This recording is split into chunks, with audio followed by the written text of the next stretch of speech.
बिस्मिल्लाहिर्रहमानिर्रहीम। आज हम बात करेंगे सिंध की हिस्ट्री की बात है। और सिंध की हिस्ट्री में कल हमने एक टॉपिक किया था सिंध शनासी में, जिसमें हमने सिंध पर डायरेक्ट इनडायरेक्ट हुक्मरानी किन की रही है उनका हमने जिक्र किया था। हम समझते हैं कि सिंध पर सिर्फ इंडो पाक पर, इस खित्ते पर जो हुक्मरानी रही है वो सिर्फ अंग्रेज़ों की रही है, मगर इससे पहले पोर्चुगीज़ है, पुर्तगाली, और उसके बाद एक और कौम है डच जिसे लैंग्वेज है, कौम नहीं है, उन्होंने इनडायरेक्टली हुक्मरानी की है। उसके बाद फिर अंग्रेज़ आए हैं, उसके बाद फिर आज़ादी की हमारी तारीख़ है। तो चाहूँगा कि पोर्चुगीज़ की इनडायरेक्ट तजारती हुक्मरानी के बाद हम डच की हुक्मरानी की बात करें। एक चीज़ वाज़े करता चलूँ कि डच लैंग्वेज है, ज़बान है, जो कि मुख्तलिफ़ ममालिक में बोली जाती है, जैसे बेल्जियम है, इसके अलावा जर्मनी में भी बोली जाती है। मगर प्योरली अगर हम कहते हैं कि डच पीपल, तो वो डच पीपल ऑफ नीदरलैंड होता है। नीदरलैंड के लोगों को डच कहा जाता है। तो उन्होंने यहाँ आके तिजारत के गरज से इनडायरेक्टली हुक्मरानी की। जिस तरह इस दौर में करंट में हम देखते हैं कि यहाँ बज़ाहिर तो हमारे हुक्मरान नज़र आते हैं हुक्मरानी करते हुए, मगर कारोबारी हैसियत से इनडायरेक्टली हुक्मरानी मोनोपोली किसी और की है। इसी तरह पोर्चुगीज़, एक आम ख्याल है कि पोर्चुगीज़ को ललकारने वाले अंग्रेज़ थे, मगर M.H. पंवर साहब अपनी सिंध शनासी किताब में डच तिजारत की सिंध में तारीख़ में लिखते हैं, कहते हैं कि पोर्चुगीज़ को सिर्फ ललकारने वाले डच थे, उन्होंने ललकारा, मगर उनकी इनडायरेक्टली हुक्मरानी जिसे कहें, तिजारती मोनोपोली जिसे कहें, वो मुख्तसर सी रही, यानी सिर्फ 8 साल तक। 8 साल 1652 से लेकर 1660 तक, क्योंकि यहाँ कुछ ऐसे हालात हो गए कि उनको यहाँ तिजारत करना महाल हो गया। अब पहले आते हैं इस चीज़ पर कि वो पोर्चुगीज़ जो इतनी बड़ी ताकत थे, जिन्होंने सवा सदी तक यहाँ अपनी मोनोपोली कायम रखी तिजारत में, उनको उन्होंने किस तरह मात दी। एक रास्ता जो हमने पहले भी डिस्कस किया था, वो रास्ता था a good cape of hope, यानी उस रास्ते से हिंद में आए और फिर बाद में वो सिंध में आए और उन्होंने बहरी बेड़ों को गर्क किया, उन पर हमले किए। दूसरे लफ्ज़ों में जिसे बहरी कज़ाक कहा जाता है, बहरी लुटेरे कहा जाता है, वो बनाए और उन्होंने आहिस्ता आहिस्ता समंदर बंदरगाहों पर कब्ज़ा करते करते सिंध में पहुँचे। वहाँ उन्होंने कोठियाँ बनाई, तिजारत पर उन्होंने काबिज़ होकर अपनी चीज़ें यहाँ बेची, इंपोर्ट और एक्सपोर्ट का सिलसिला किया, और उसके बाद उन्होंने अपनी तिजारती मोनोपोली कायम की। मगर क्या हुआ कि सिर्फ मुख्तसर 8 सालों के बाद वो अपनी मोनोपोली कायम नहीं कर सके।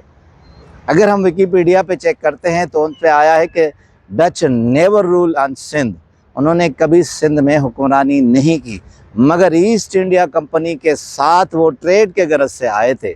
अब आते हैं इस सिंध की तारीख़ की असल हक़ाइक़ पर। जब उन्होंने देखा कि यहाँ माहौल साजगार नहीं है, तो उनकी जड़ें कमज़ोर होती गई। 1659 में क्या हुआ कि डच डायरेक्टर जो कंपनी के थे, विली लैंड, वो आए।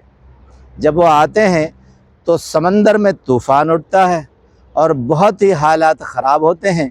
उनका बेड़ा बहुत मुश्किल से सिंध के पोर्ट पर उतरता है, सिंध के साहिली पट्टी पर उतरता है, जो कि ठट्ठा की साहिली पट्टियाँ हैं। तो वहाँ वो बचा के अपनी जान का नजराना ये समझते हुए कि न बचेंगे, खुदा खुदा करके पहुँचते हैं। उस वक्त वहाँ नीदरलैंड में जो हुकूमत थी वो विलियम II की थी, जिन्होंने इस डायरेक्टर को विली लैंड को भेजा था। मगर जब वो आए हैं तो यहाँ बहुत मासकर है, खून रेजी है, हालात ख़राब हैं। तो उस हालात की बिना पर वो अपने पाँव नहीं जकड़ सके। वो 8 साल 1660 के बाद 65 तक वो अपनी जड़ें बहुत कमज़ोर महसूस करने लगे। अब यहाँ हालात क्या थे? अब इन हालात को अगर हम गौर से देखें या हमें मुकम्मल तौर पर पढ़ना हो, तो सराज हमारे सिंधी के बहुत बड़े राइटर हैं, उन्होंने 4 वॉल्यूम्स पे ज़ख़ीम किताबें लिखी हैं। मरण मुसयाव, पढ़ाडो सोई सट, मुंहिंजी दुनिया रमदा बादल, मुंहिंजी दुनिया मरफ तरशना। ये 4 वॉल्यूम बड़े ही कमाल हैं, जिसमें सिंध में बर्बरियत का राज जो रहा है उसकी मासकर, और ये दिखाते हैं सूरत हाल कि यहाँ खून रेजी और अफरा तफरी किस तरह फैली हुई थी।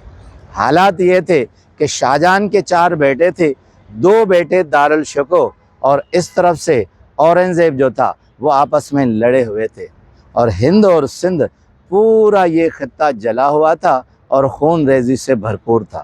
ایسے حالات میں ظاہری بات ہے جب حالات ناموافق ہوں تو تجارت کرنا بہت مشکل ہو جاتا ہے۔ اور دوسرا سبب یہ تھا کہ سندھ میں جو نواب حکمران مغلوں نے مقرر کیا تھا میاں یار محمد کلوڑو، وہ خود سمندری ایک راجہ رام تھے، جو کہ اس وقت ہم کہیں کہ بحری قزاق اور لٹیرے تھے، ان کی مونوپولی تھی، ان کا اثر رسوخ تھا، جو کہ ایک جزیرے پر رہتے تھے اور آنے والے ہمراہ آور سے محفوظ ہوتے تھے۔ اس راجہ رام کو اس وقت 17ویں صدی میں 1665 میں یہاں کے نواب راجہ جو تھے میاں یار محمد کلوڑو، مغلوں کے مقرر کیے ہوئے 10,000 انہیں بھونگ دیتے تھے، یعنی اس کے عوض میں وہ بھتہ دیتے تھے۔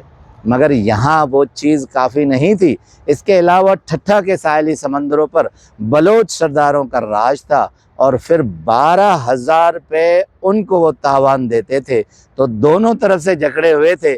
تو ایسے حالات میں ولی لینڈ نے سوچا کہ ہماری یہاں تجارت کرنا موافق نہیں ہوگا، موضوع نہیں ہوگا، اور وہ یہاں سے بوریا بستر باندھ کر چلے گئے۔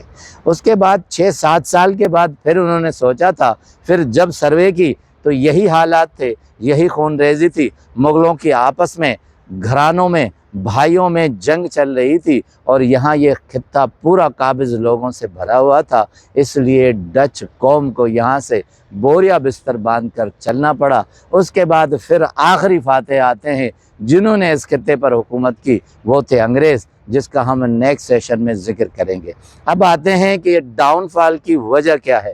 سب سے اہم پوائنٹ جو نقطہ M.H. پاور سندھ سناسی میں دیتے ہیں، وہ کہتے ہیں کہ جب بھی آدمی کو فتح کرنا ہو، کامیابی حاصل کرنی ہو، وہ زمینی حقائق سے بخوبی واقف ہو۔ پہلے اسے سروے کرنی چاہیے، حالات چاروں طرف دیکھنے چاہیے۔ جب حالات سازگار نہ ہوں تو وہ اپنے پاؤں نہیں رکھے۔ ڈچ قوم یا لینگویج کی یہی غلطی تھی کہ انہوں نے یہاں کے حالات کو سازگار نہ دیکھا، مگر پھر بھی آخر تک کاروبار کرتے رہے۔ پھر جب دیکھا کہ اب پاؤں اکھڑنے والے ہیں تو پھر وہاں سے چلے گئے۔ انسان کامیاب تب ہوتا ہے جب حالات و واقعات کو جان کر اس میں سانس لیتا ہے اور کامیاب ہوتا ہے۔ آپ کا بہت بہت شکریہ۔